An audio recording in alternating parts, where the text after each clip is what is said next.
कामनाओं को पूर्ण करने वाले दो देवता प्रधान हैं।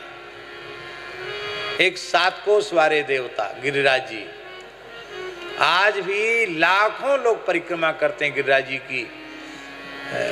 एकादशी से पूर्णिमा तक तो ये स्थिति होती है कि कितने लाख लोग परिक्रमा कर जाते हो कोई पता नहीं। 2400 घंटे गिरिराज जी को मनुष्यों की माला पड़ जाती है। एकादशी से पूर्णिमा तक आप बीच में खड़े नहीं हो सकते। आप खड़े हो जाएं तो धक्का लगते लगते 7 कोस घूम आएंगे, इतनी भीड़ होती है आज भी। इस भौतिक युग में दक्षिण भारत तक से लोग आते हैं, एकादशी से पूर्णिमा के बीच परिक्रमा करके चले जाते हैं। ये सामान्य बात नहीं है। वृंदावन नहीं जाएंगे और कहीं दर्शन नहीं करेंगे, गिरिराज जी आए, परिक्रमा किए, चले गए। ब्रज में सर्वाधिक आकर्षण गिरिराज जी का है। सबकी कामनाएं पूरी होती गिरिराज जी में। और दूसरे देवता हैं श्री बलभद्र महाप्रभु, दाऊ दादा। दाऊ जी के यहाँ भी इतनी भीड़ होती है, अब 12 मास भीड़ होती दाऊ जी के यहाँ।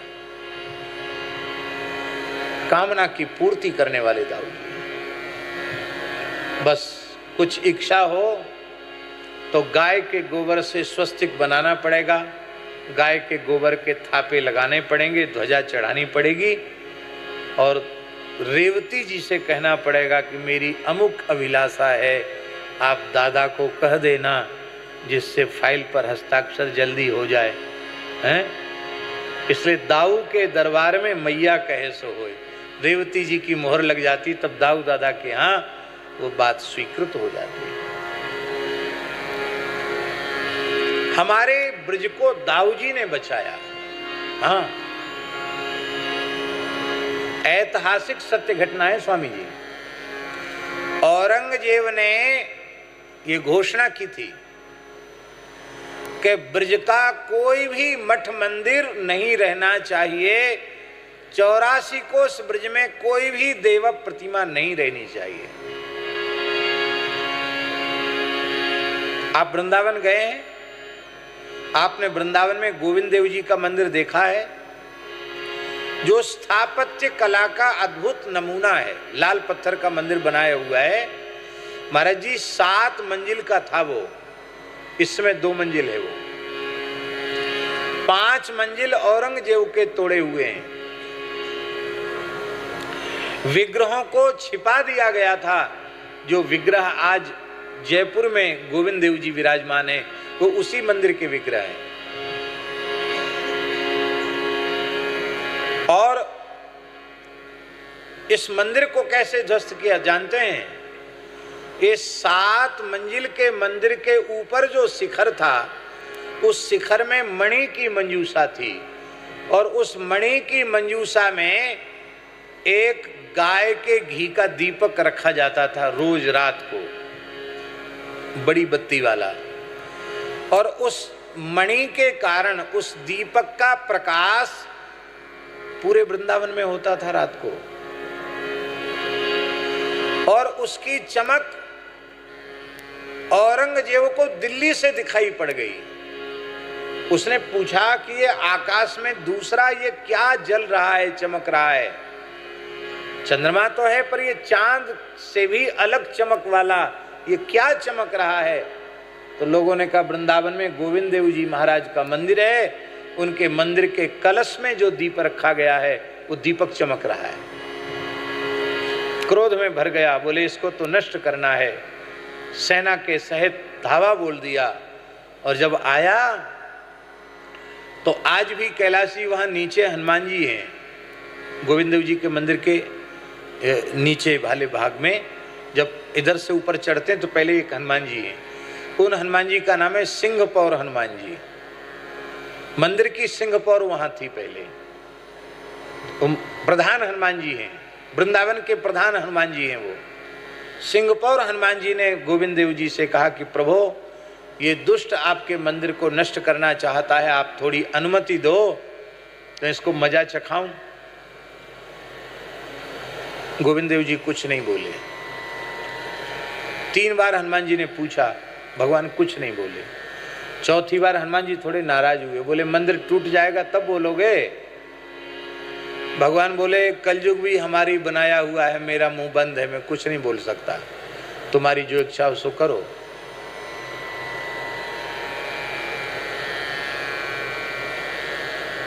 दो मंजिल बचे थे केवल, 5 मंजिल तक टूट चुका था मंदिर।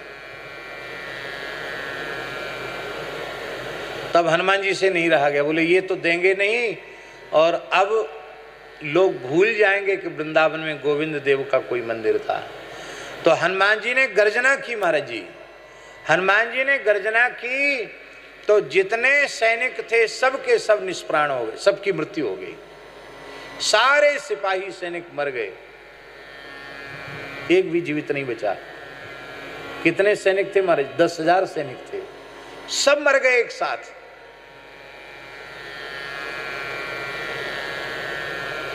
आज भी मंदिर उसी स्थिति में है और हनुमान जी आज भी विराज रहे हैं, सिंहपुर के हनुमान जी।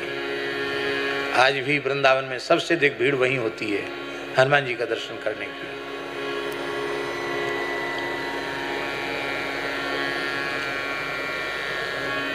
यहाँ से तो ये सोचा यहाँ तो बाद में करेंगे, तो बहुत बड़ा नुकसान हमारा हो गया। और कोई ब्रज में है जहाँ ज़्यादा भीड़ होती है? तो लोगों ने कहा कि बलदेव जी में बहुत भीड़ होती, दाऊ दादा में। बोले दाऊ जी के मंदिर को नष्ट करना है। तो महाराज जी दाऊ जी ने बड़ा भारी चमत्कार दिखाया। औरंगजेब सेना के सहित मथुरा से चलता, मथुरा से बलदेव जी कितनी दूर है? बहुत दूर तो नहीं, दिन भर चलता और शाम हो जाती, पहुंच नहीं पाता। पूछता बलदेव जी कितने दूर है? तो बताने वाले लोग कहते 8 कोस। कितने कोस? 8 कोस। महीना भर चला सेना सहित, और रोज शाम को पूछे कि अब और कितनी दूर है दाऊ जी? बोले 8 कोस। महीना भर चलते चलते 8 कोस पूरे नहीं हुए। बड़ा क्रोध में भर गया, बोले बड़ा विचित्र चमत्कारी देवता है भाई, इसकी तो खबर लेनी पड़ेगी, नहीं तो इस्लाम खतरे में। तो उसने क्या किया, मथुरा के एक चतुर्वेदी ब्राह्मण को, वृद्ध ब्राह्मण को पकड़ लिया। बोले दाऊ जी पहुंचने का उपाय बताओ, नहीं तो तुमको मार डालूंगा। ब्राह्मण बेचारा डर थर थर कांप गया। उसने सोचे प्राण तो बचाने चाहिए, दाऊ जी तो दाऊ जी कुछ न कुछ लीला करेंगे।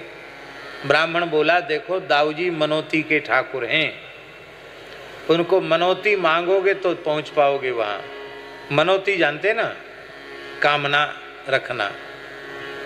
तो और आप आश्चर्य करेंगे, औरंगजेब ने मनोती किया कि हम सवामन माखन और सवामन मिश्री ध्वजा और हीरों से जटित कंठा, स्वर्णमय कंठा प्रदान करेंगे यदि हम दाऊ जी तक पहुंच जाएंगे तो। और जैसी मनोती मांगी कि सेना के सहित वो बलदेव जी पहुंच गया। पहुंचते ही उसने कहा, इधर से तो ध्वजा और कंठा सब लेके जा रहा था, वहां पहुंचते ही कहा कि मैं बुत परस्ती का विरोधी हूं, मैं किसी बुत को नहीं मानता। बुत माने मूर्ति, मैं मूर्ति नहीं मानता, तोड़ दो इस मंदिर को, तोड़ दो इस मूर्ति को। उसी समय करोड़ों करोड़ों की संख्या में मधुमक्खियां मंदिर से निकली, और बड़ी बड़ी मधुमक्खी महाराज, उन पे न तोप चले न तलवार चले, एक एक सैनिक पर हजारों हजारों मक्खियां चिपट गईं। जो दुर्बल दास थे वो मोटे दास हो गए, सब मोटे हो गए महाराज। ऐसा टॉनिक दिया दाऊ दादा ने कि दुबले पतले भी मोटे तगड़े हो गए, कितने की मृत्यु हो गई। औरंगजेब भी बहुत घायल हो गया। औरंगजेब ने किया, अब क्या होगा, हाय तोबा मचा।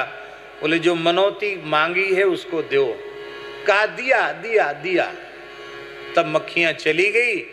आज भी बलदेव छठ पर और विशेष उत्सव के समय औरंगजेब के द्वारा दिया हुआ कंठा आज भी बलभद्र जी धारण करते हैं। वो ऐतिहासिक कंठा आज भी है। मंदिर और मूर्तियों को भग्न करने वाले उस अत्याचारी अनाचारी से पुजाने वाले ठाकुर श्री दाऊ दादा। उसके बाद फिर ब्रज में औरंगजेब नहीं आया। बोले भैया एक एक देवता से कहां तक टक्कर लेंगे, और दाऊ जी ने ब्रज को बचा लिया। बोलो दाऊ दादा की। अच्छा।